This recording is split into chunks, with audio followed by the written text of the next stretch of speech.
Thanks. Thanks very much, everyone. Great to see so many people out here this evening. I'm Adam Bandt. I'm your local Member of Parliament for this area of Melbourne.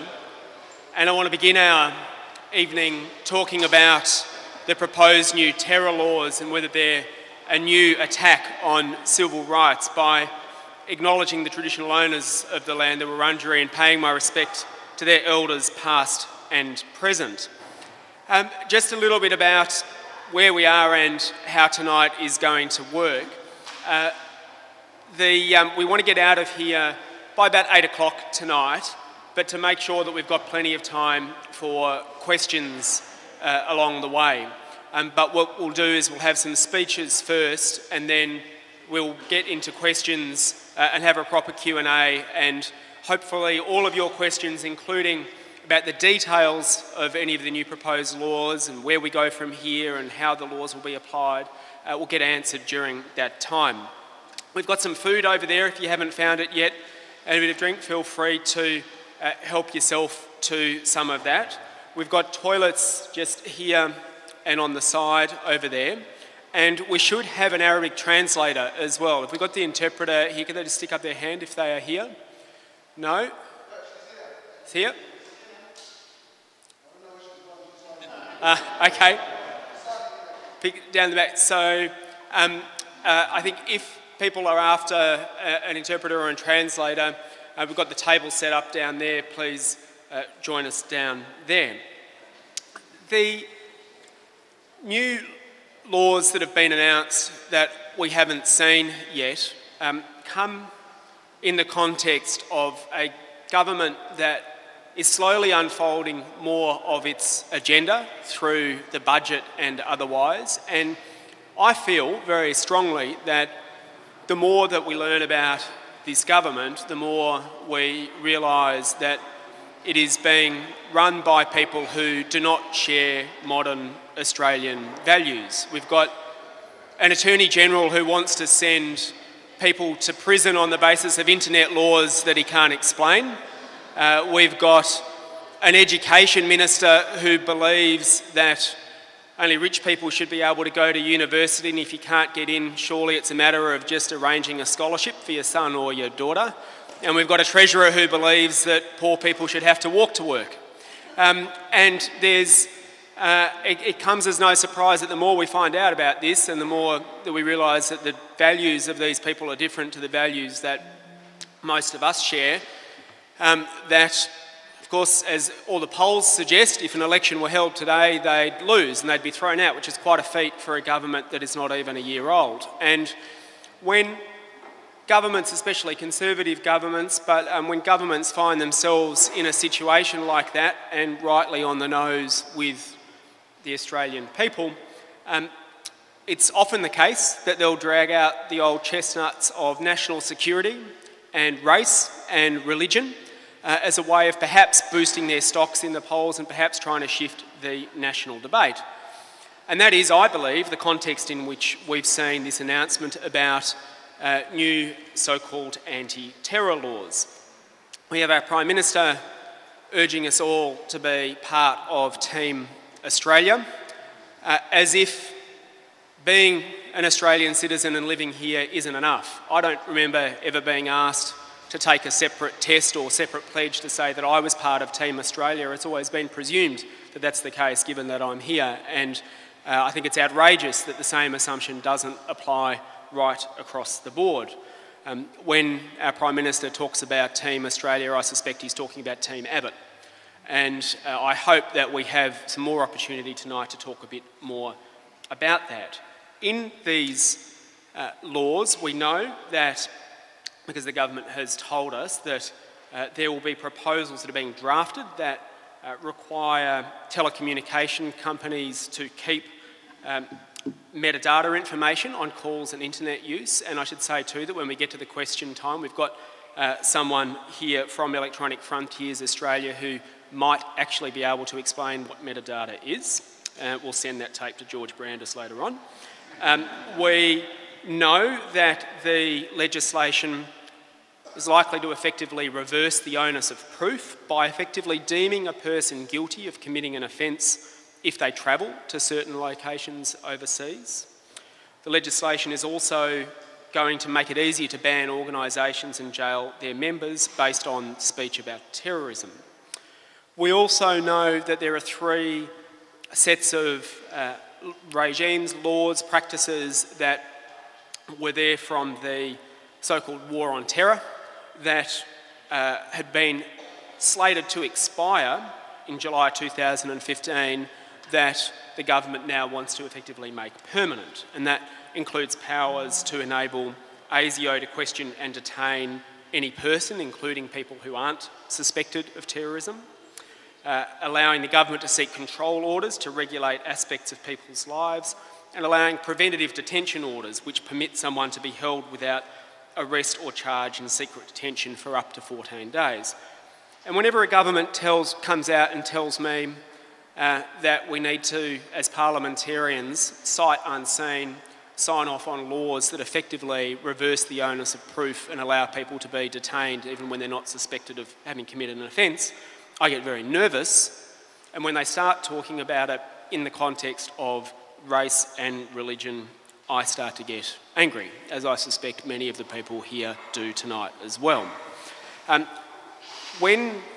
introduce the speakers in a moment.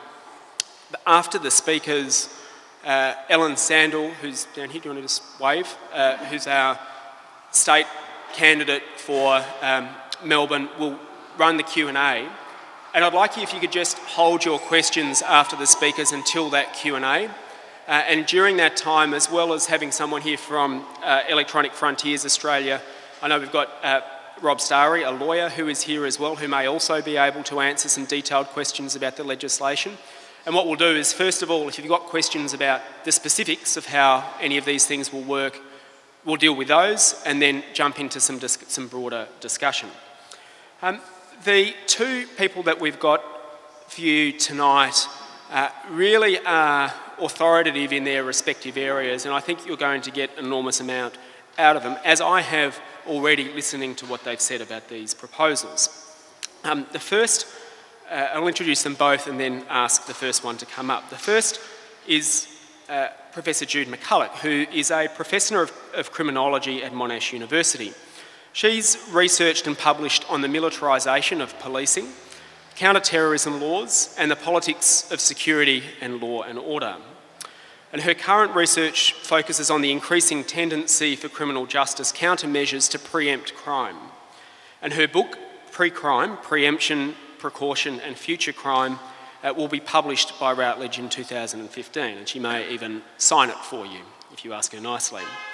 Then we're going to have after that Ghaith Krayem, who's the Secretary of the Islamic Council of Victoria. And he has been a strong advocate for improved relations between the Muslim and non-Muslim community, and most recently, I think has been almost everywhere in the media, advocating a changed approach from the Abbott government. So please join me in welcoming first Professor Jude McCulloch.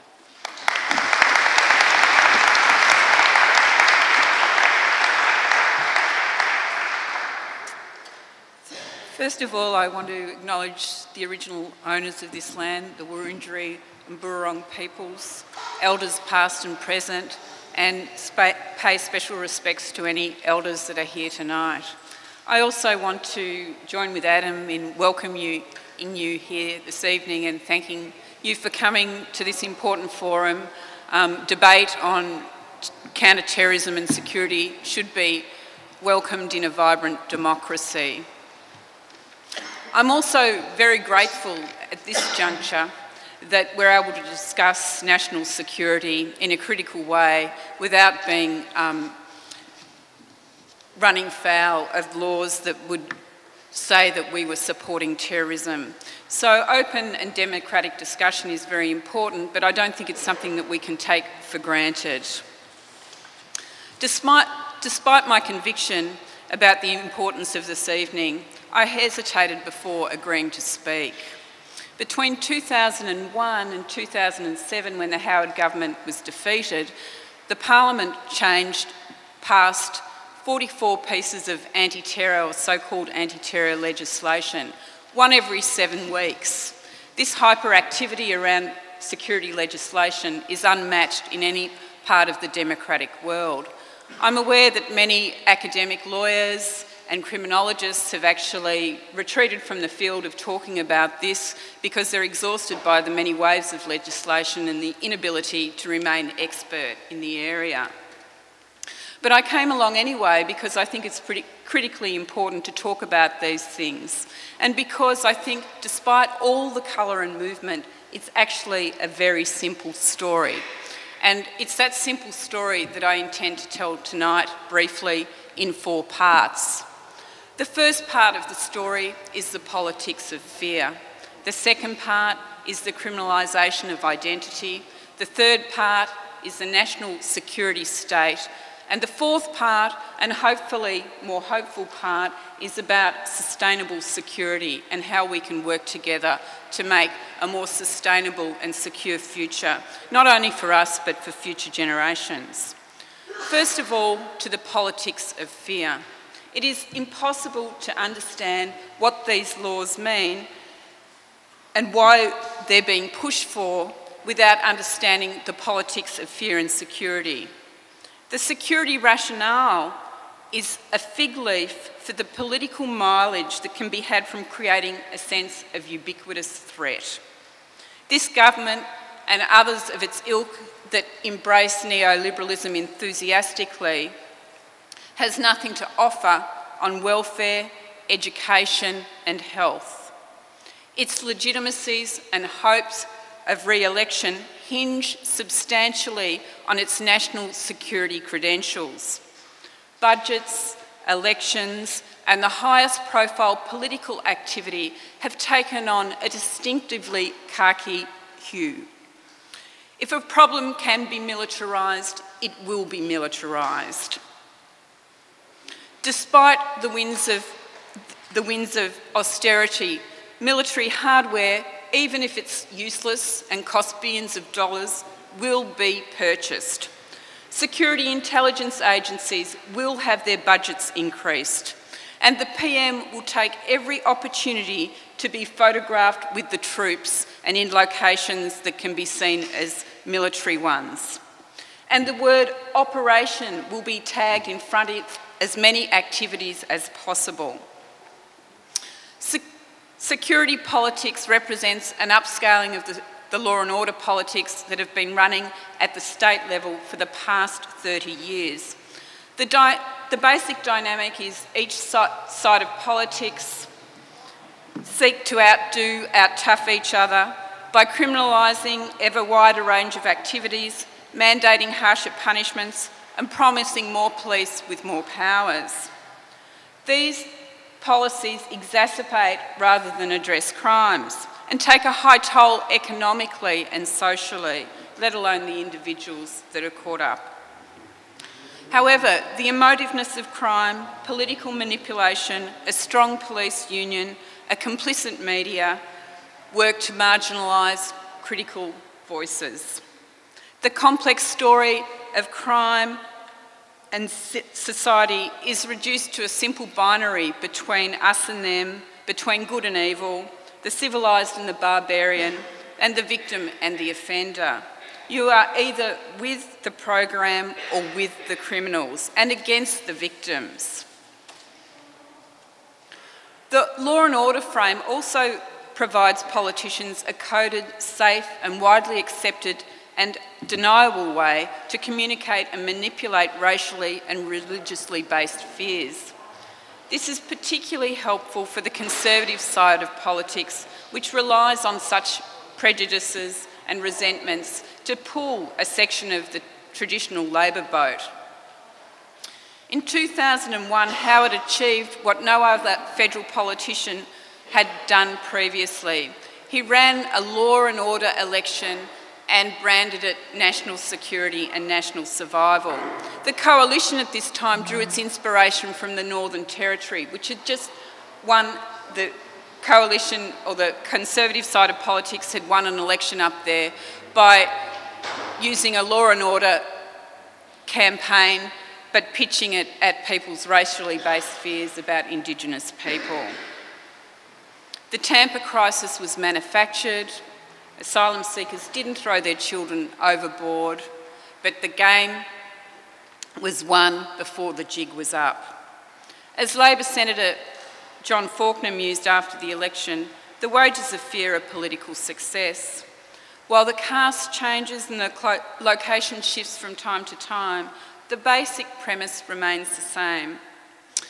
Having briefly outlined the politics of fear, now to go on to legislation and the criminalisation of identities. Security legislation functions symbolically to communicate threat. It provides a hook to discuss risk while simultaneously underlying the competence and seriousness of the government in working to avert that threat. The need for the current round of proposals has been questioned on the basis that Australia already has one of the broadest legislative schemes in the world and a comprehensive set of legislation. Why is it needed? But this argument is actually beside the point because of the primacy of the politics of fear. The role of the proposed laws is to keep security in the spotlight. It's not to maintain security or make us safer. Paradoxically, continuous security talk provokes fear. That's the point. Even the extraordinary nature of the legislation serves a purpose by highlighting claims about the extraordinary nature of the threat. We heard that the IRA were good terrorists compared to Al-Qaeda, and now we hear that Al-Qaeda are moderate terrorists compared to the Islamic State. Counter-terrorism legislation produces terrorists and terrorism, if only because it continuously widens the definition of who and what are terrorists and terrorism. The term terrorism, of course, brings to mind outrageous acts of violence, bombings, hijackings, suicide attacks, mass casualty murders. Yet the overwhelming majority of those suspected, accused, and even convicted of terrorism-related offences have not any connection to such acts, yet are nevertheless fodder to claims of plots averted and dangerous networks disrupted, fueling the ongoing sense of insecurity. Counter-terrorism, expressed through the fetish for legislation and police powers and security intelligence powers, is a system in positive feedback. The dire warning of the extraordinary legislation proves its own point. But quickly, this legislative and symbolic importance translates into functional effect as speed gathers in the race to provide security intelligence agencies with the greatest freedoms and citizens and suspects with the least protection. The goal of security can never be reached because it is indivisible in this frame from insecurity. Each round of measures provides the starting point and the rationale for the next round of measures. One of the most widely discussed proposals involves criminalising travel to conflict zones without legitimate reason, and as Adam has pointed out, reverses the onus of proof in relation to the legitimacy of that reason. You have to prove it's legitimate. The proposal and the reverse onus will see some travellers, particularly young men of targeted ethnic, cultural and religious backgrounds, deemed suspects and exposed to the risk of serious and prolonged coercion, including detention without charge, compulsory interrogation, control orders, maximum security imprisonment in solitary confinement. The risk of such consequences are likely to seriously restrict the travel of suspect communities, disrupting family ties potentially and diaspora connections. The fact that some Australians commit crimes overseas is not a reason to criminalise travel by particular minorities to particular locations. There is much room for politics, prejudice and ideology in deciding what is a conflict zone, what is a legitimate reason to travel, and the communities and associations that will be targeted. Despite this, I give the proposal full marks, at least on the grounds of symmetry. On the one hand, the government encourages illegalised asylum seekers to return to conflict zones by making their conditions of confinement intolerable and paying them to return. On the other hand, travel to what are deemed to be conflict zones is criminalised effectively by citizens. The thrust of security legislation over the past 13 years has been to preempt threats by punishing people in suspect communities for crimes that are deemed might take place in the future. One can be convicted of a terrorist offence without ever having committed, planned or supported a violent act, and in circumstances where it is openly acknowledged that no such act was likely to have taken place, even regardless of the intervention by the police and security services and the prosecution. Threat and intention to do harm are interpreted through the prism of vilified identities and beliefs, which work as proxies for the crimes that never happened. The current travel proposals fit into this mould very neatly. Now to the national security state. Another aspect of the proposal is the extension of security policing powers. Prior to 2003, the Australian Security Intelligence Agency was a typical spy organisation, politically partisan, ideologically driven and secret. It watched and listened, but it could not touch. Police alone had coercive powers. In 2003, ASIO gained the power to detain and compulsorily interrogate people, but retained the cloak of secrecy, with laws that criminalised revealing information about the exercise of its powers. The current laws, the proposals around ASIO and police powers, embed and deepen the trend towards power and impunity. The latest proposals, apart from extending the 2003 proposals or legislation, as Adam pointed out, extend ASIO's immunity from prosecution and civil suit and further criminalise discussion of its activities. Here I must briefly loop back to part one, the politics of fear. Counter-terrorism operations are to be the subject of the same sort of media blackout as on-water matters. In the government's other signature security program, Operation Sovereign Borders, security is then at once simultaneously a highly public part of government activity and a secret part of police and security agency activity, secretly guarded.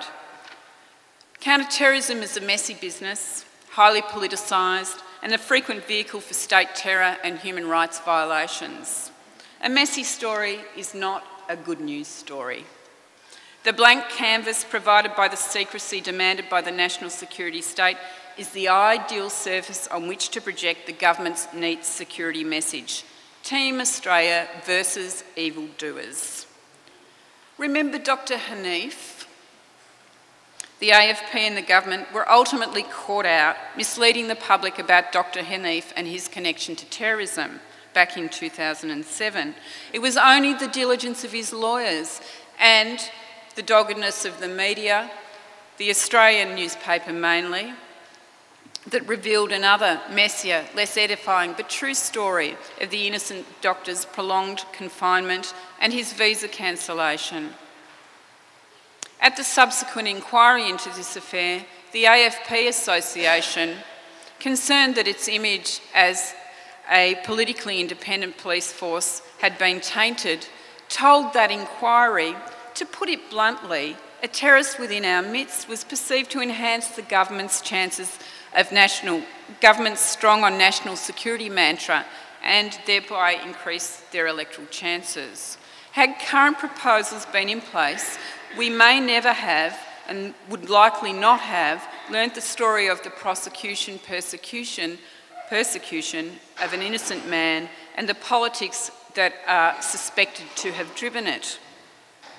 Time is short, so let me summarise the characteristics of the national security state. The government and its agents are entitled to more and more information about citizens' lawful activities. The information can be obtained coercively or covertly. Those same agencies are required to provide less and less information about what they do, and those who expose what they do can be subject to serious criminal penalties. More and more citizens' activity is criminalised, while secret police gain more powers to interfere and coerce citizens who are no longer presumed innocent.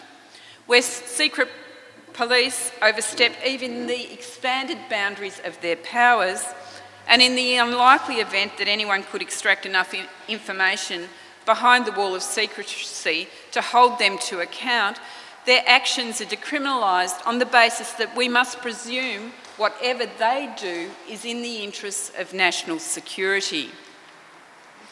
The security state trusts itself and suspects its citizen. The security state is a secret state that demands transparent citizens. So the last part of this story, in 2 minutes, is sustainable security. Risks are ubiquitous, and terrorism, putting aside the serious questions about how we define it, is a risk. Risk of all types should be mitigated, and a good government engages in risk mitigation of serious threats. The first rule of addressing risks, though, is that risks are dynamic, and whenever we address risks, we create new risks. And the trick is not to create new risks that are bigger than the risk we're addressing. So the government fails this basic test. There are many ways in which it fails and that these measures are counterproductive, but I'll just talk about 2 ways. Every student of criminology knows that the state is the biggest perpetrator of crimes and harms. They do far more harm than non-state actors and individuals. An active civil society and human rights, strict adherence to them, checks the risk of state crime. Counter-terrorism as practiced by the government undermines civil society and human rights and increases the risk of serious state crimes of a magnitude much greater than the risk that they're meant to address. Students of politics and history also know that state crime and terror frequently masquerade as counter-terrorism. Sustainable security is founded on justice, not the national security state. The primary issue here is not legal, and it's not about terrorism or security. The primary issue is political, both in terms of political tactics and strategy, and in terms of the type of society we want to live in and we want to create. In the Weekend Australian newspaper, there is a photograph of the Prime Minister in the middle of 17 young men clad in khaki, with an Australian flag visible in the background. A quintessential Team Australia image, featuring a leader who wants to be seen as Commander-in-Chief. There are many people not represented on the team who won't be invited and who have signalled they want to boycott the game. My hope here is that we can join together to change the rules of the game in the service of a more just future and the foundation for sustainable security. Thank you.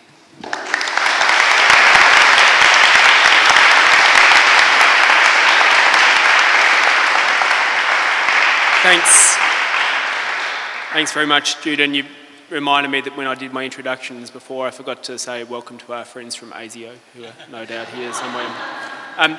It's worth remembering too that the preventative detention laws that are in place have not only not ever been used by ASIO, but in fact, when there was the independent review by Brett Walker SC, the first independent monitor of Australia's anti-terrorism laws, he actually recommended that they be repealed and instead, as well as the proposal for the control orders, and instead government's not only not going to repeal them, but intends to make them permanent. Please now welcome Ghaith Krayem, the Secretary of the ICV.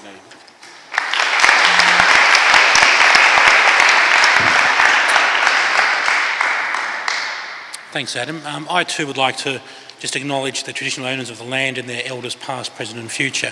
But I just want to take a moment just to reflect on that. Coming from the corporate world, we often these days do the traditional owners and then we move on. And my view is, how do you really acknowledge something if you don't actually understand anything about the thing you're acknowledging? And I deliberately these days try and talk a little bit about some of the essence of what that acknowledgement is really about. It shouldn't just be words that we reel off by rote. If we genuinely need acknowledging something, there needs to be some understanding, some respect that comes through that. And there's a lot of synergy between what our Indigenous community goes through and what my community goes through. We don't ask to be treated any differently to anybody else. Let me start with some fundamental truths that I want to put on the table. I'm an Australian. That's it. I'm no different to anybody else in this room. I happen to follow a different faith. That faith does not preclude me in any way whatsoever from being a fully functional, capable person within this society. And yet I find myself today having to justify almost every aspect of my beliefs in a society which says it is a liberal democratic society which allows freedom of expression and a whole range of things. Just ponder on that for a moment, because that is the essence of what we're talking about. I'm not going to talk about the legalities of this legislation. I'm going to pick up where the Professor led off around. This is about the sort of society that we actually want to create and live in. Is this the society where somebody who questions what the government's doing is suddenly a radical? Because that's what I am now. Whoever read the Murdoch press yesterday knows that I'm now a radical. Within our community, there were peals of laughter across the country when I was described as a radical. And today I'm petty, so I'm now a petty radical. Thank you, Mr. Abbott. And for what? What did I do that led to me being described as a radical and now as a petty radical? I decided to disengage. I decided, you know what, I'm not going to go have this conversation. Why did I do that? We got the invitation to meet with the Prime Minister on Saturday morning for a meeting on Tuesday. No agenda. We didn't know what the conversation was going to be about. No idea who was invited to that meeting. No idea what the outcomes were going to be. In the interests of community harmony, we said, yes, we will come. We will listen and we will engage. And then on Monday morning, the Prime Minister in Sydney said some words which I've found so offensive as an Australian, and that I had to try and justify why I was offended by the words. And they were the words where he said, in effect, if you migrate to this country, you're either on my team or you shouldn't have come at all. Well, Mr. Prime Minister, like many other people, like half of my community, half of that community was born in this country. They are Australians. This notion that if you're not with us, you're against us and you should go somewhere else is a nonsense. And we need to move away from that. But it highlights what this government and successive governments, I have to say, of both parties. I'm deeply disappointed with the Labor Party. If there are any Labor people here, that they don't have the spine to stand up on their principles. That it's become a race between the two parties around who can be the most right-wing on these issues. Half of my community was born in this country. Why should we have to continuously justify that we are part of this country? Why is that? We need to ask ourselves these questions. Both Adam both speakers have talked about this notion of the politics of fear. We are the modern Reds under the bed. Every time the government wants to defer or distract the public attention away from something, and there's no doubt about it, this was all driven by what was happening with the budget. I have no shadow of a doubt. Because of what was happening with the budget, the government needed to distract public attention. And what do? In this day and age, they turn to our community. Our community gets put front and centre in a way which now, because of the language that is used and the increasing Islamophobia in this community, is very easily and readily accepted. Nobody questions any longer. So when somebody does question, suddenly you become the radical. Where's the critical thinking in our society? When I was growing up in this country, it was part of the culture that we would question what governments did. With all due respect, and present company excluded, why do we just accept carte blanche what the government says, particularly from this government?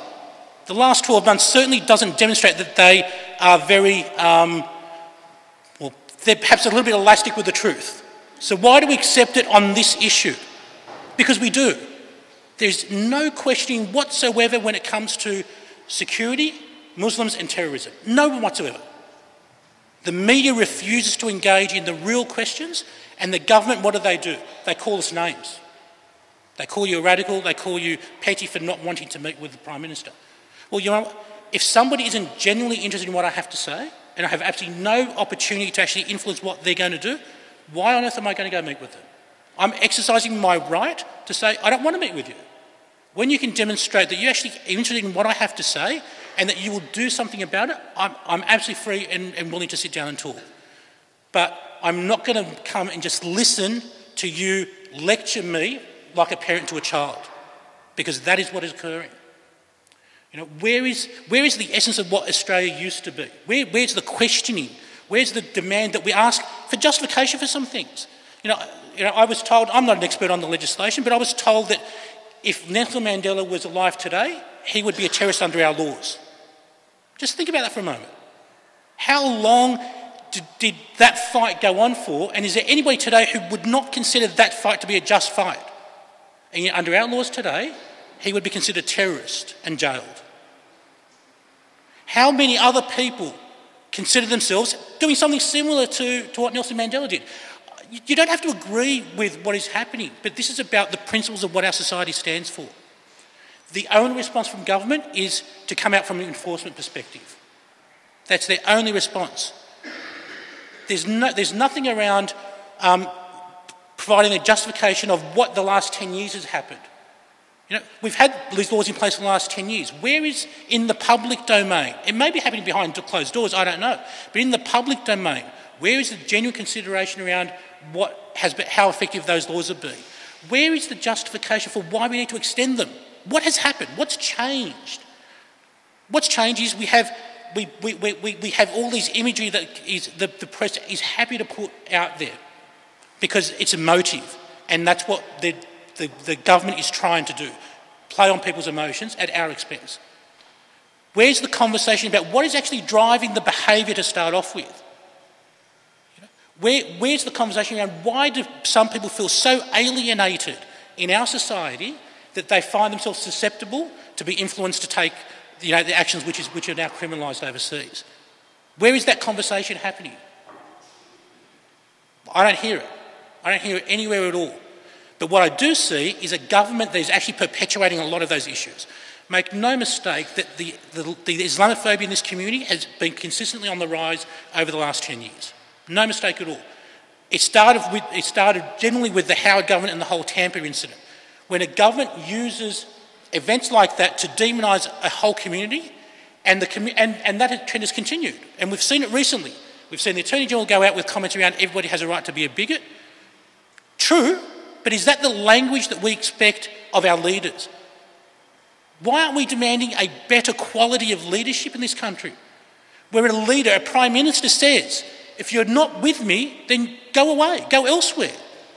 Where he deliberately drives the wedge between 500,000 Australian citizens from the rest of the community. Is it any wonder that some of those people start to feel disengaged and alienated from the society that we live in? It's not a huge stretch from my perspective that if you continually do that, then you're going to drive that sort of an outcome. Where's the conversation around foreign policy? You don't have to agree about whether or not people are justified in saying our foreign policy is imbalanced or wrong. But you have to absolutely acknowledge that there are some people who do hold that position. They have a right to hold that position. Where is the conversation about foreign policy? I guarantee you that the Western response to what has occurred in Gaza in the last 6 weeks has driven more people to be considered radical than anything that's occurred in the last 10 years. Where's the genuine conversation we're having around the balanced or imbalance of foreign policy in this country? Because at the heart of everything that's occurring and what drives people overseas is this notion of injustice, and that somehow they are contributing to setting some right. Now, it doesn't have to be right. We don't have to agree with that. But in their frame of reference, that's what they're doing. If we ignore this conversation completely, we do it at our peril. Don't place our own consciousness on the thinking that occurs in this space. We have to acknowledge the thinking that it does occur, and we have to deal with that because that's the reality. Where is that conversation happening? Not at all. All we have is a government that simply goes out with more and more legislation. Because why? Because they know that they've geared up our community to respond to that. They know the moment they mention terrorism, security, nobody will question any longer. The government has desensitised the whole society to actually question what they do in this space. Is that the sort of society that we want to live in? Is that Team Australia? Because it's not the Australia that I grew up in. And it's certainly not the Australia that I want to see moving forward. So that is why we speak up. That's why we've said to government, you know what? We're not going to engage while ever you fail to acknowledge the underlying issues or even to sit down and listen to us when we want to have a conversation about those underlying issues. I don't know what the answer is, but what I do know is the questions, the right questions, are not being asked. Why do we accept just without any blink of an eye that what government's proposing here is the right way? But that's what's happening out there. And unfortunately, our media doesn't allow that conversation to take place. We need to be mature enough. We need to have the courage again to question what governments are doing and demand better from governments around why they're doing it and what the actual outcome is. There's no question that we are all absolutely committed to ensuring the security, safety and prosperity of this country. It's a given. I shouldn't have to go out there and say that every single time this conversation comes up, but I do. I got at least half a dozen calls today wanting some commentary about, you know, what do Muslims think about what's occurred in Iraq or Syria, whatever. You know what? Why? I want to talk about Australia's issues. I'm an Australian, I happen to be Muslim, but I have fundamental things that I can contribute to this society. I want to have that conversation. I want to talk about what the policies of government and how they're contributing to the problems that we have in this society. Because I have something of value to add. Because I have a vested interest in ensuring that this society is the best it can be. Don't think about this as a Muslim issue because that's what the government is trying to do. This is about Australia as a society and what we genuinely stand up for and represent. This is about not allowing our fundamental principles. I mean, to completely reverse the onus of proof in the way they're talking about goes counter to every legal principle we have. And yet, where's the commentary in the public space about those things? Where's the Australia which says, you know what, we don't just accept without questioning any longer. We need to get those questions happening. We need to have the conversation happening because without asking those questions, we will not get the right answers. And without those, we will not get the right solutions. So all I would ask is question what you hear, question what you see. Nothing is always entirely the way it's presented, unfortunately, in this day and age. Don't accept things just the way they are. And we will not, under any circumstances, accept the proposed legislative changes because it completely distracts from the real issues. Right? We will not do that. We will oppose those in every way we can because we want to have conversations about the genuine issues that are driving young Australians to do things which we all find abhorrent and we can't understand why they're doing it. But we need to understand that. We need to understand the genuine causes and put in place those measures which will genuinely ensure long-term security for all of us. I think that's where I'll leave it. Thank you.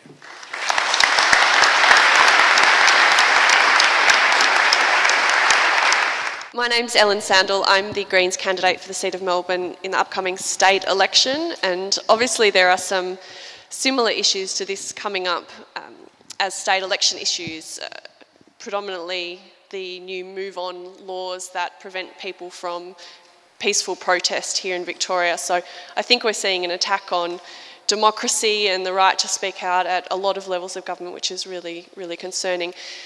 We'll take about half an hour of questions, but we might start off hearing from Colin Jacobs and Rob Stary. So Colin Jacobs from Electronic Frontiers Australia, maybe come up here, just 2 minutes from each of them to explain a little bit more about the details of the law.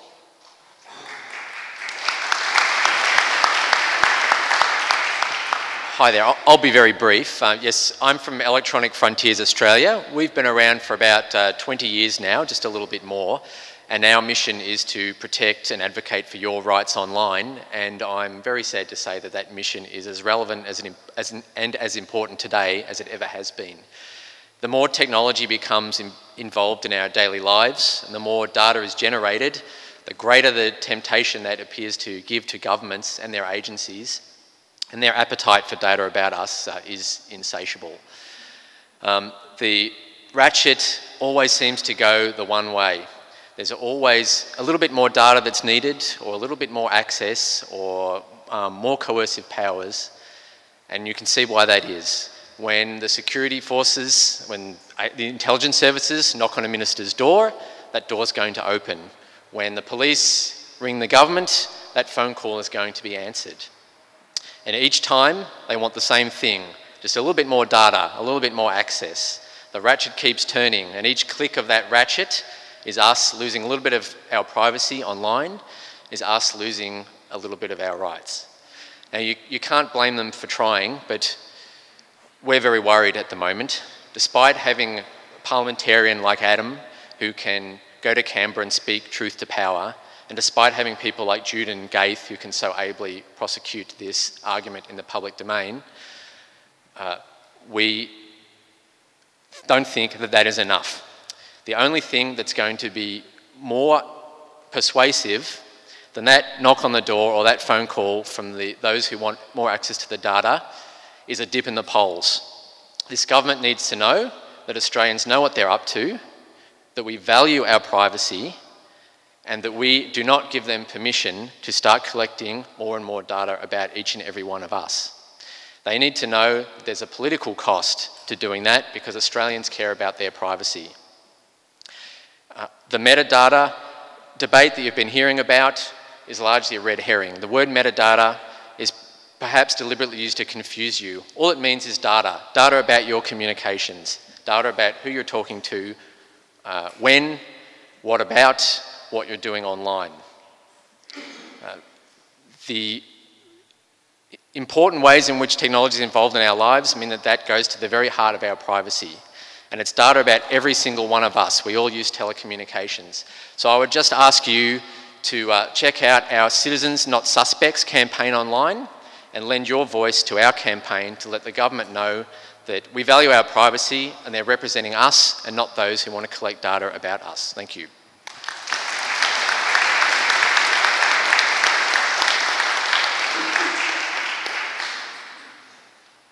Hello everyone, Rob Stary is my name. Can I firstly congratulate the speakers on their very insightful presentation.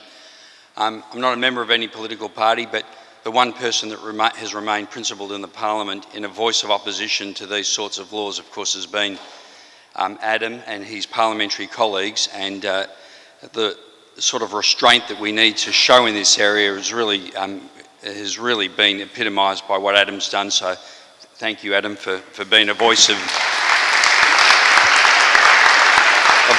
moderation and reasonableness. Let me say something about a couple of the laws that are proposed. One is the making of permanent laws relating to preventative detention and control orders. Preventative detention was designed, those laws were designed in 2002 to identify imminent risks to the country for any a terrorist attack that might take place within this country. We said at the time there was no demonstrated need for that sort of legislation. It's never been activated. There is not one person that's been the subject of a preventative detention application. The law had a 10-year sunset clause. They're now intending to make this a permanent law, permanently on the parliamentary legislative framework. There was no demonstrated need in 2002, there's no demonstrated need, and yet we're going to make that a permanent law. There are two people that have been the subject of control orders. One was Jack Thomas, Jack Thomas, who was described as was later revealed, Islamic convert, European convert to Islam, where the government said at the time, what we need to do is to deter other converts to Islam, and we'll use Jack Thomas as a scapegoat. We'll use Jack Thomas as an example as how we'll deal with people who might make that conversion. So he's one person that was subject to a control order that was never confirmed. Part of his control order was that he not associate with 300 identified people. 13 of those people were dead. One of them was Osama bin Laden, and others were in Guantanamo Bay. I said to Jack at the time, there's a $25 million reward for Osama bin Laden. Why don't we claim it together? That's how ludicrous that law was. The other person, of course, was David Hicks, and his prosecution now has been completely discredited. Those laws were subject to a sunset clause. Where is the demonstrated need, as was indicated, for laws of that nature? It took Australia 10 years to appoint an independent monitor on national security legislation. They had it in the UK since 2001, post 9/11, and it took us 10 years to appoint a person. His name was Brett Walker. He was regarded in a bipartisan way as the most eminent authority on that area. His term has expired and his position has not been filled by any other person. The government is now intending to let that position to permanently lapse. I think Adam raised this issue about those persons who go back to the international hotspots. What are those international hotspots? Is it the north of Iraq? Is it Syria? Is it the Gaza? Is it Yemen? Is it Somalia? Is it Sudan? What are those areas that we're not going to permit our citizens to go to, and then having them charged with an offence where the onus of proof will be that they have to show that they're there for a legitimate purpose? Well, one thing under the counter-terrorism laws is that if you get charged with any offence under that legislation, you will be remanded in custody. The presumption of bail is removed. And so until you establish that you are there for a legitimate purpose, you will be remanded in custody. There is no doubt that there will be grave injustices perpetrated if that law comes into effect. We know that it is the duty of every Muslim person to participate in the Hajj, to go back to Mecca. That's part of one of the tenets of Islam, as I understand it. It would be understandable for any of those persons, particularly those people that we have embraced in this country as genuine political refugees, it would be understandable if they go back to those hotspots, whether it's in Yemen, whether it's in Lebanon, whether it's in Palestine, or Iraq or Afghanistan. What is going to happen to those people if they go to visit family? They will come back to this country. The onus will be on them to establish that they've been there for a legitimate purpose, and yet they will remain as a terrorist suspect in custody pending their exoneration. So we have the capacity to have grave injustices perpetrated if this legislation is passed.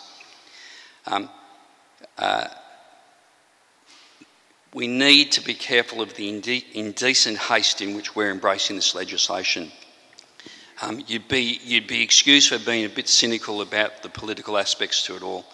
I'm not a member of Team Australia. I reject it, of course. My father was a post-war, non-English speaking immigrant to this country. I, for one person, like many of the people here tonight, I suspect, welcome those people who are refugees to this country.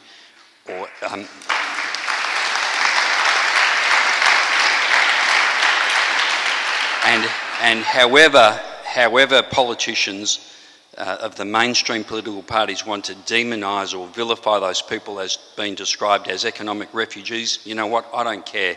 If they're coming to this country for a legitimate purpose, economic or otherwise, and overwhelmingly we know it's otherwise, then I certainly welcome them. So I'm going to ask you really to agitate, and to agitate hard with your politicians that, as I said, before we embrace these laws, let's have a serious debate about not just why they are needed, but let's look at the causes. Let's look at what 10 years of war in Iraq have done to our communities. And let's have a proper, detailed and sophisticated debate about those issues.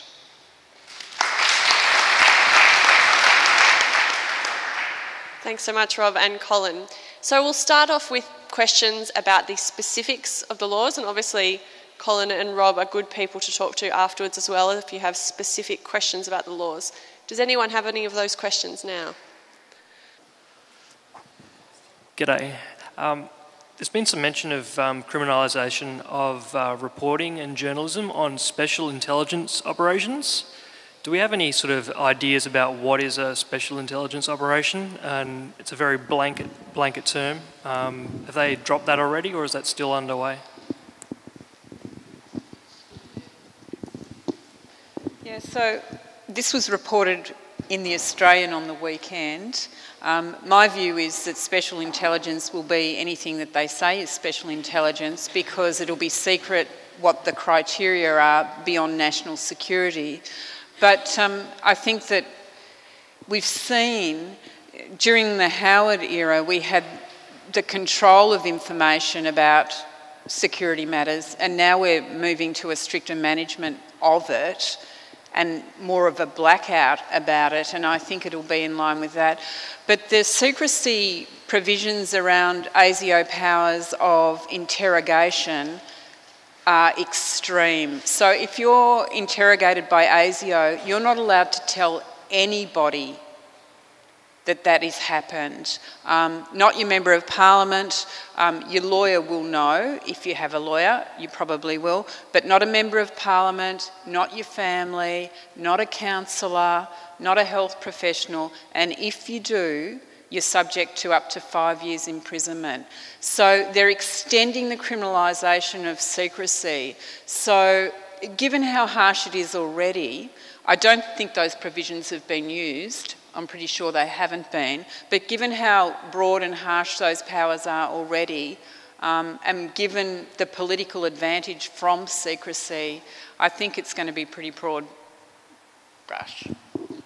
And there's, I don't know if this is what was referred to in the article, but there's actually separate legislation that is currently before Parliament that does things including exposing journalists to jail for publishing information about a terrorism investigation. So that's not even part of the tranches that they've drafted. That's already introduced and is before Parliament, as I understand it. Other specific questions? Good evening, everybody, and thank you for Adam and his colleagues for bringing this out. And the media doesn't want to be a voice for the people who doesn't have voice. We really appreciate that you've been doing something on behalf of us and with the help of us. So my name is Sakina. I'm from North Sudan. I just wanted to say specific things. When I first applied for the Australian, to come to Australia, I was in Cairo, in Egypt. And the Australian embassy had held an orientation for everybody who'd been accepted. And we've been told that we either choose Australia or choose to go back to where we've been fighting. So it's a very hard choice, and I believe this is a very dangerous call from the government to the Australian community to target us as well as Muslims.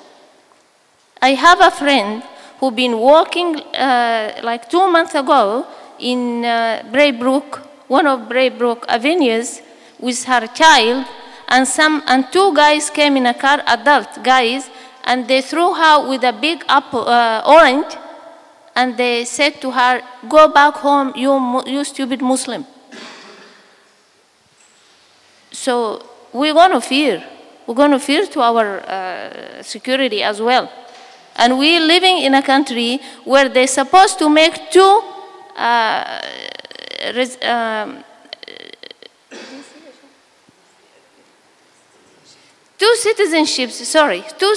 should be two citizenships.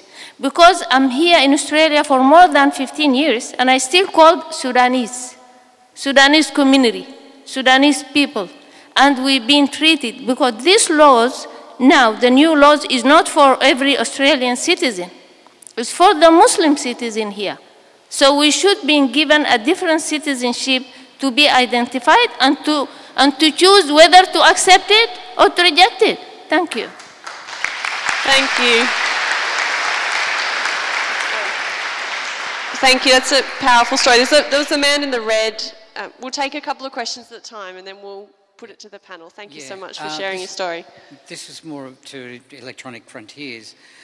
With the Snowden revelations, the inference is they already have all our information anyway, but these laws are legitimising that and opening it up to be able to access that without a warrant to even the police. Is that correct? We might take one more over here, then we'll go to the panel, and then we'll get Colin up to answer that one. Okay. I think this man at the front here. In the second row, rather, sorry. Yes. Yeah, I have okay, so I'll frame it. It's basically two definitions that were basically initially stated by a few of the speakers here, and the two questions that I have are, is there any clear or any guidelines that kind of verify what conflict zones actually are stated as given the kind of fracturing nature of how kind of global kind of conflicts kind of rise, and the definition of the onus of truth, given that you're reprimanded, behind bars, how are you meant to technically justify if you've gone to visit family or something like that? Like it's kind of a confusing kind of meaning or definition for me to kind of take, given that you don't generally get a stamp when you go visit a family member, or are you meant to take like a photo, or like, the absurdity of what that definition means under the legal kind of precedent that is stated. So I just like some clear definitions as to what that actually means in the broader scope of things. Maybe you have to bring back your grandma's cookies or something to prove you visited her. All we know is this so far, and this was from the Attorney General's press release. It says, making it an offence to travel to a designated area where terrorist organisations are conducting hostile activities unless there is a legitimate purpose. So an area, a designated area. So we don't know, and we don't know what hostile activities means either. Does it mean allegedly a training camp in a country? Like if that's what it means, then it potentially means the whole country. We don't know, and this is part of the problem.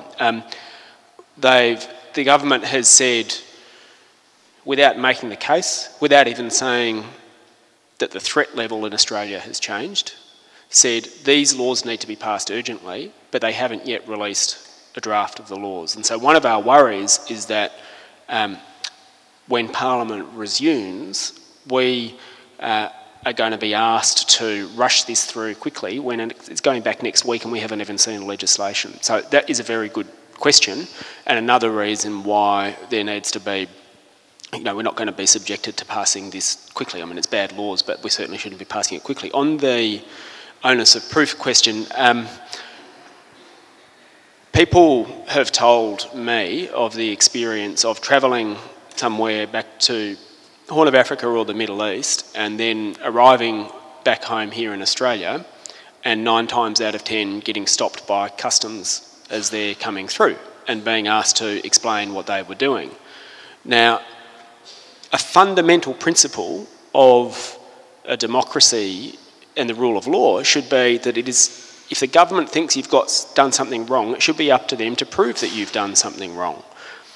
Now, what this will mean is that the person who's arriving back on the plane can not only be detained in the way that they're doing now, but the government won't have to prove anything about that person other than to look at their passport, and all of a sudden it's up to you to prove. And what counts as a legitimate excuse, and how do you prove it? What if you visited a family member? Like, are you meant to get a statutory declaration from your aunt to say you've gone and visited? Like, how is this going to work? And if they don't believe that and they think you've forged it, do you have to call them up and make them come and appear as a witness in your trial because you're automatically a suspect? These are the questions that, yes, we want to see the detail of the legislation, but even if you see the detail of the legislation, like, changing that onus of proof is pretty wrong. On the question about metadata, and Colin can probably add to this. So at the moment, the government says, don't worry, we're not after the content of your emails, but if you've called your doctor on the Monday and on Wednesday you get an email from the pathology lab, and on Thursday you Google to find a pharmacist in your area, and on Friday you jump on Skype to call your close friends and family, All of that is metadata, and it paints a pretty convincing picture of what you've been doing that week. At the moment, for the government to get it, or for law enforcement agencies to get it, it's actually quite, well, we think it's too easy, but there's at least a step they have to go through. They have to make an application to get that information from the relevant service provider. What this law is doing is saying, well, let's treat everyone as a suspect and make it so that that information is collected about everyone and is automatically able to be collected because it'll be there sitting there and they only have to go and look, rather than, we think it should go the other way, and that the government should have to get a warrant because they should suspect you've done something wrong rather than presuming everyone's a suspect.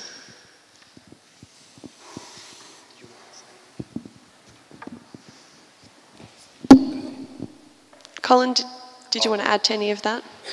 He's going to go. He's just answering this one. Just very quickly, yes, I think after the Snowden revelations, it's pretty safe to assume that actually most of what you do online can be collected by somebody somewhere. But what this proposal, it does two things. One, it makes it much more convenient for them because the data is definitely going to be there all in a database waiting for them to come along and harvest it.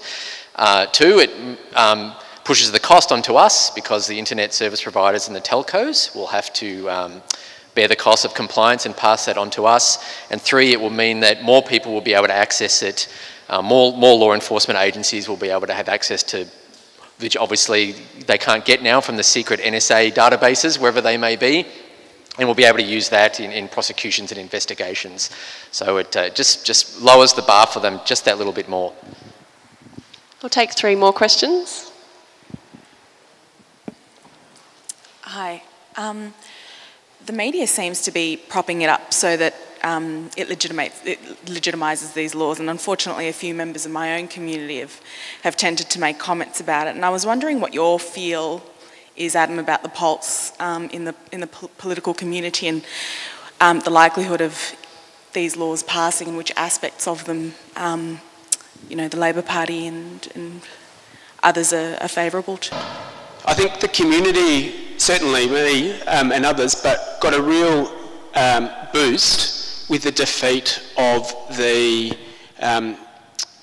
hate speech proposals that this same Attorney General and this same Prime Minister were pushing, and that was the community standing up really strongly in a really united way, saying no, we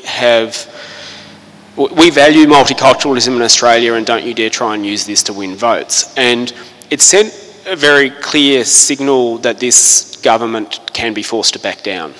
And this is now their next way of, sort of their next step, and they even tried to suggest somehow they were dropping that so that they could get everyone on board to try and get this through, which to me, I don't even understand logically what that means. But anyway, I think we've got a real shot of stopping these laws becoming a reality. But we're going to need the kind of organised campaign that we saw with the hate speech legislation. And I read today that Labor is considering its position on some of the aspects of the legislation, which is good. I think increasingly people are saying that when it comes to Tony Abbott, the Emperor's got no clothes. And, you know, the country's got a collective case of buyer's remorse at the moment. Like, whoever you voted for, no one actually voted for this. And I think there's a good chance that we can knock this on the head with a similar kind of campaign. I mean, we'll wait and see. But obviously Labor's going to be very key to that. But if we can get Labor and others like the Palmer Party to change their mind, then the laws might not become reality. I just want to clarify something about 18C, because from our perspective, the announcement where the Prime Minister and the AG connected 18C with this scheme, just to highlight how much of a nonsense this is and how ill-informed our Prime Minister is. We were very active supporting Adam and his team, as well as the broader community, around advocating against 18C. 18C does not protect a Muslim in any way whatsoever. That legislation does not protect religious groups. It only protects ethnic groups. There is no benefit whatsoever to our community, whether 18C got changed or not. We were doing it because it's the right thing to do for this country. And for a Prime Minister to stand there and make the comment he did just shows how ignorant he is about our community and the laws themselves. Colin, did you want to answer the one about EFA? Super quickly, once again, the question wasn't too clear, but it revolved around public data and maybe protecting yourself. And all I'll say is, yes, there are ways to protect yourself, but the absurdity of this whole proposal is that if you do have something to hide, if you're a criminal or a terrorist or something like that, you will go to the trouble of doing the research on how these things work. But for most of us, of course, we won't bother, and that's exactly the information that they'll be collecting. It will be all of the communications data about people that are citizens that aren't suspects and aren't involved in that, and that's the real problem that we have with this proposal. So I can answer your question in detail afterwards. Just 3 more questions, then we'll have to finish up. Yep. Do you want to stand up? Yes. Hello, Ellen. How are you? I'm well, thanks, Abdi. How are you? Good. I'm sorry. My name is Abdi. Most of you know. A lot of other people don't know me. I just want to say, first and foremost, I'm not with Tony Abbott's side at all. I've been here in Australia almost 20 years.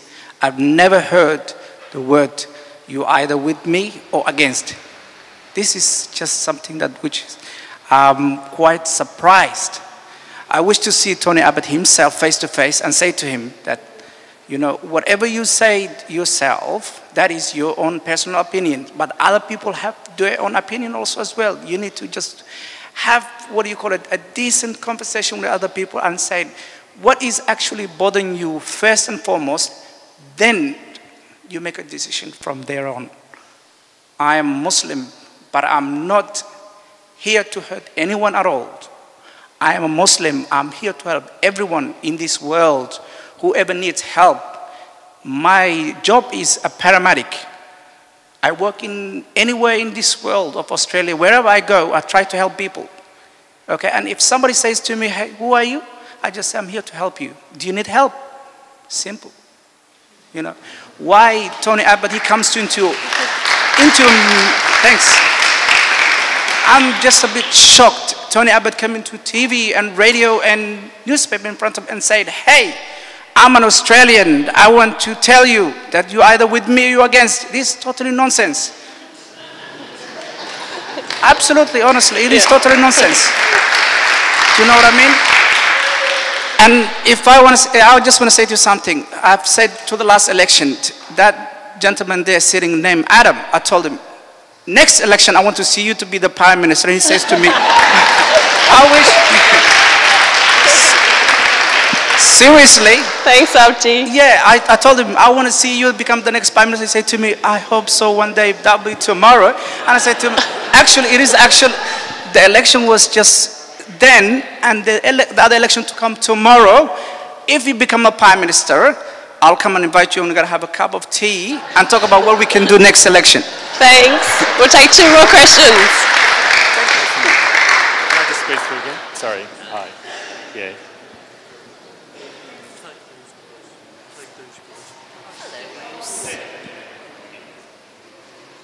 Bad. I hate my voice.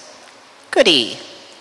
Okay, so if armed revolt is not going to stop this government from passing these bad laws, will economic sanctions do it? Russia just took 500 billion from our GDP. Do you have one more question? Is there one behind you?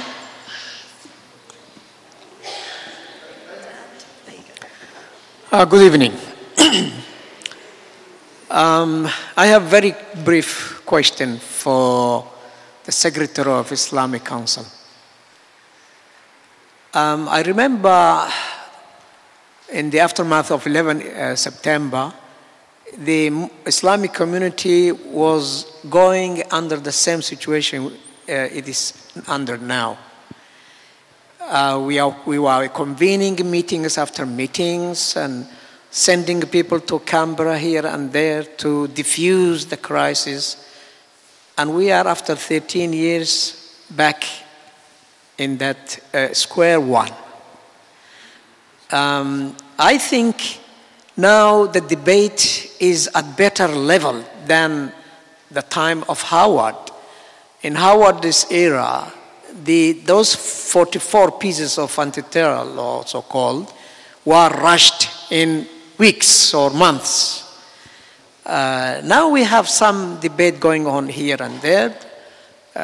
Prime Minister trying to meet some people, and some people are boycotting him, which is the spirit of democracy. I feel that way. My question is to the Islamic Council. I think it is futile every now and then to just hide ourselves behind other people that are sincere for us, like the Greens and the minor parties, because they found out that we are voice in the wilderness. We don't have voice. Can the Islamic Council have a policy, I say next 50 years, I give you that long time, 50 years, if we can put a person in the Senate to be another minor part, so that when the minor parties become 3 and 4 and 5, they just get the balance of power. Can we do that? Thank you. And given we only have 2 more minutes, I also wanted to throw in a final question for the 3 of you, which is, what is the one action that people from here going home tonight can do if they're outraged about these laws?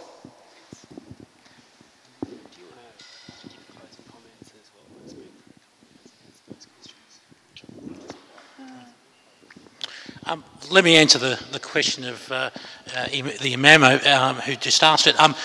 It would be ideal, it would be great if we had somebody in the Senate. Well, there are Muslims in parliaments across the country. I mean, we shouldn't think that Muslims aren't represented. I don't necessarily agree that the debate today is the same or better than it was back in the Howard days, and I'll tell you why. Post-September 11, there was an actual event that led to that conversation. We're here today because it's generated by the government. There is no justifiable reason why we are having this conversation today, except the government has a political agenda. They're using us to do that. That's a fundamental difference, and we have to be agile in the way we respond to situations. Different situations require a different response depending on the circumstances, and we need to be mature enough as a community to be able to use all of those avenues that are available to us. Sometimes silence is the way to go, sometimes engagement is the way to go. We need to be able to use all of those. I would love to have plenty of people in the Senate to be able to do this actively. Until we get to that point, we engage with those people who genuinely share the same concerns and the same values on these principles, and that's an appropriate way to go. In terms of what I would like to see happen is I would like everyone to go back and connect with their local community. We've got to make sure that enough people are aware of the genuine issues surrounding this legislation, that it doesn't just go under the radar, that people don't just accept the rhetoric that is being put out into the broader community by an ill-informed government and a media that just laps up whatever the government says. We want the truth out there about what these laws are and the impact about them, and ask the questions. We will be part of a concerted campaign around activism and a whole range of things. Tap into your local communities, be involved, and spread the word is my message.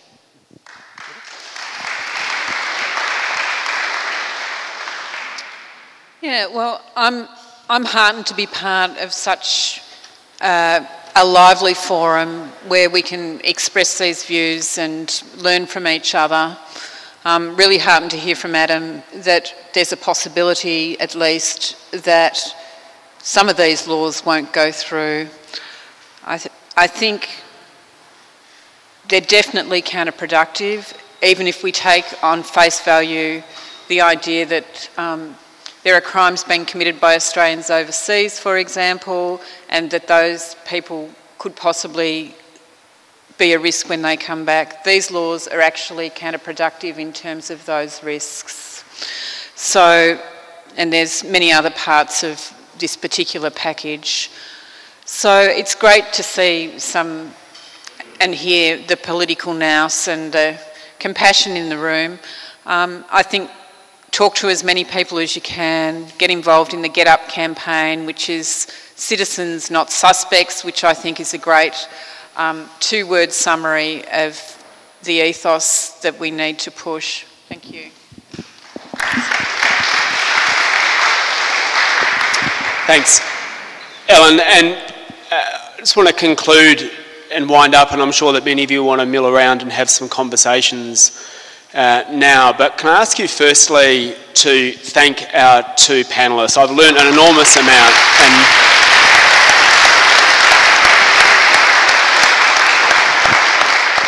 and if there's one thing that to me rings true from what both of them have said and from the questions that have come up tonight, it's that none of us have anything to be ashamed of or to feel the need to justify, because a fundamental principle of this country is and should always be that no one has to justify themselves just because of their religion or their race.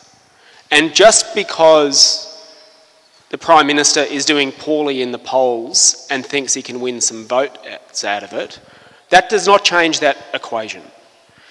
Fundamental to the principle of democracy and rule of law and multiculturalism in this country is the principle of respect.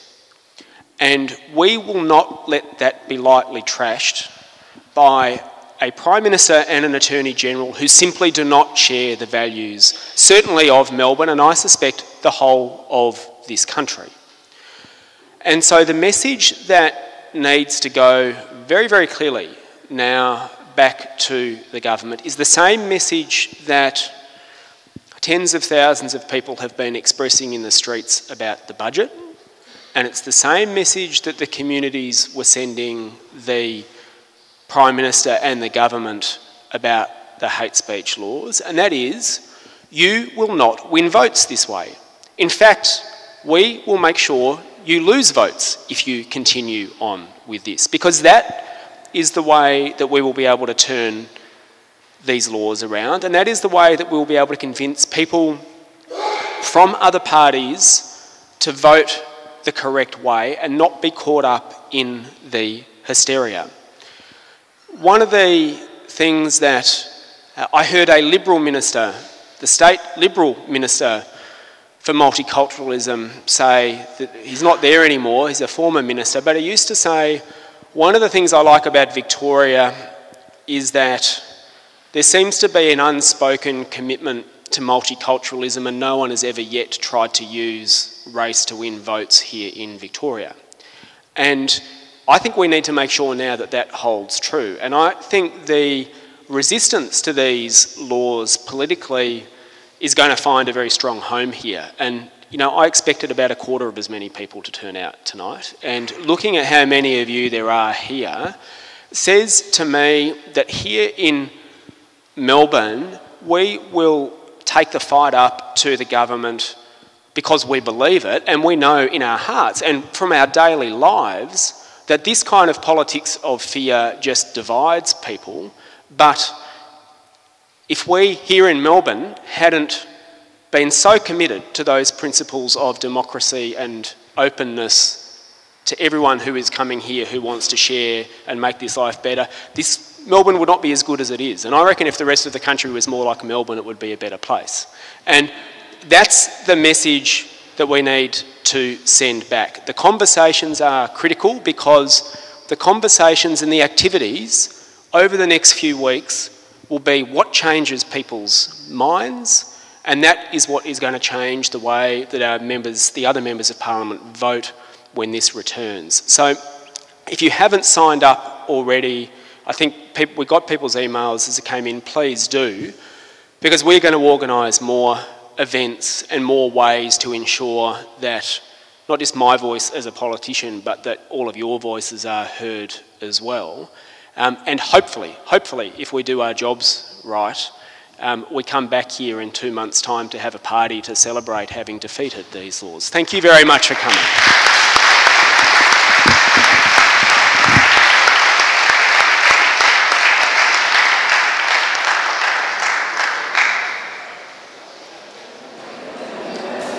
federal government and ASIO perceive that there's extra security risks, and in fact if there is a terrorism act in Australia, why shouldn't they be trying to increase their powers? Well, under the current regime, if there is any perceived threat of a terrorist attack or any other crime, then there is sufficient powers to monitor people, to keep surveillance of them, to monitor their telephone calls, their other communications, to surveil them. And we don't need additional laws for that purpose. If people commit crime, whatever it is, however it's characterised, antisocial crime, terrorism, however you want to call it, then the policing agencies have sufficient power to monitor and surveil people. What we complain about in this current raft of legislation is that there is no demonstrated need for additional powers. As an example, preventative detention, there was a sunset clause 10 years ago that said if it's not required, then the legislation should lapse. Not one person has been the subject of a preventative detention order, and of course that deals with the risk of an imminent terrorist attack. So there's no demonstrated need there, and yet the government wants to put that sort of legislation permanently on the books. Same as control orders. The two people have been subject to control orders. One was Jack Thomas, and the order was never confirmed. He was exonerated from any wrongdoing. And the other one, of course, was David Hicks. And David Hicks, of course, that prosecution has now been totally discredited. So if you can't establish there's a demonstrated need for any additional power, then we don't need additional laws.